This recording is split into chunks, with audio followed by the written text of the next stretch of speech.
우리가 사는 세상은 재앙과 재난과 위험과 그리고 폭력, 전쟁이 난무한 세상입니다.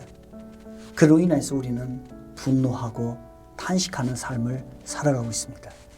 특히 코로나라고 하는 괴물이 나타나서 우리의 삶을 삼키려 하고 있고 우리를 망가뜨리려고 하고 있습니다.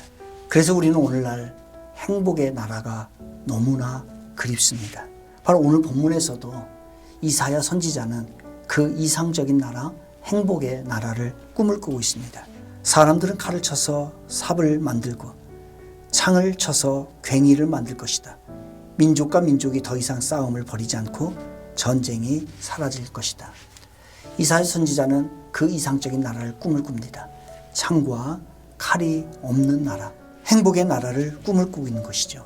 바로 오늘날로 말하면 코로나가 종식되어서 자유롭게 살 수 있는 그런 나라를 꿈을 꾸고 있는 것입니다. 이런 나라가 너무 그립고 속히 왔으면 하는 마음입니다.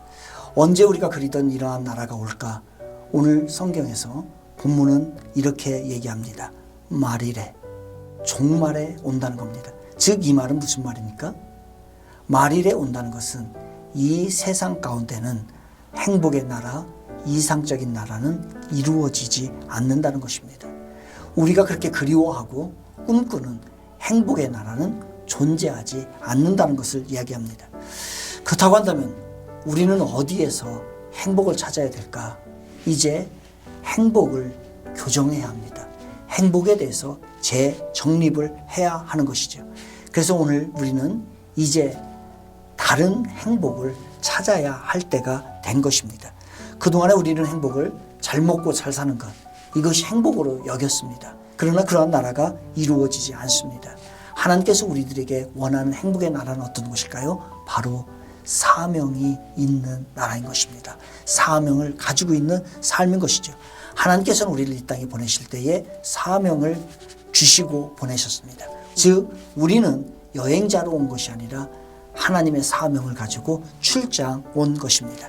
그러니 이 땅에서는 결코 행복할 수가 없습니다. 하지만 사명을 가지고 있는 자, 사명을 이루는 자는 어떠한 더 암담한 현실이 펼쳐진다 할지라도 그 사람은 행복의 길을 갈 수가 있는 것이죠. 우리는 종말론적 신앙을 가져야 합니다. 영원한 하나님의 나라를 구해야 되는 것이죠. 미래의 영광의 자리를 우리는 사모하여야 하는 것입니다. 그런데 너무 지나치게 미래의 영광의 자리에만 구하게 되면 현실의 삶이 망가지기 쉽습니다.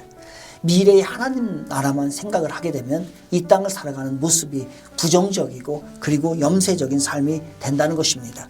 현실이 너무 힘들면 회피하게 되고 도망가게 되고 포기하게 된다는 것이죠. 우리들에게 주어진 삶에 충실하지 못하게 되는 것이죠.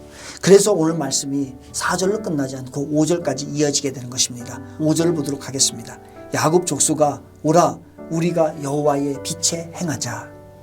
이 땅을 살아가는 우리들은, 우리 그리스도인들은 빛을 행하는 자세로 살아가야 된다는 것입니다. 빛을 행하는 삶을 살아가야 한다는 것입니다. 그리고 그 빛으로 이 어두운 가운데 있는, 암담한 가운데 있는 우리의 현실들을 그 빛을 끌어당겨서 포기하지 말고 낙심하지 말고 이겨나가라는 것입니다. 그 여호와의 빛을 비춰주시겠다라고 이야기하는 것입니다. 그 빛이 임할 때 우리는 행복한 삶을 살 수 있는 것입니다. 살다 보면 현실이 우리를 힘들게 할 때가 있습니다. 그때 낙심하고 포기해서는 안 되는 것입니다. 코로나 이것보다 더 큰 것이 온다 할지라도 우리는 포기해서는 안 되는 것입니다. 이것이 바로 그리스도인의 자세인 것입니다. 오늘 힘들다고 포기하지 말고 낙심도 하지 말고 내일의 희망을 여호와의 빛을 끌어들여서 예수 그리스도의 빛을 끌어들여서 오늘을 멋지게 살아가야 하는 것입니다. 이제 우리는 세상적인 방법에서 행복을 찾는 것이 아니라 사명의 자리, 영광의 자리, 빛의 자리에서 행복을 찾아야 합니다.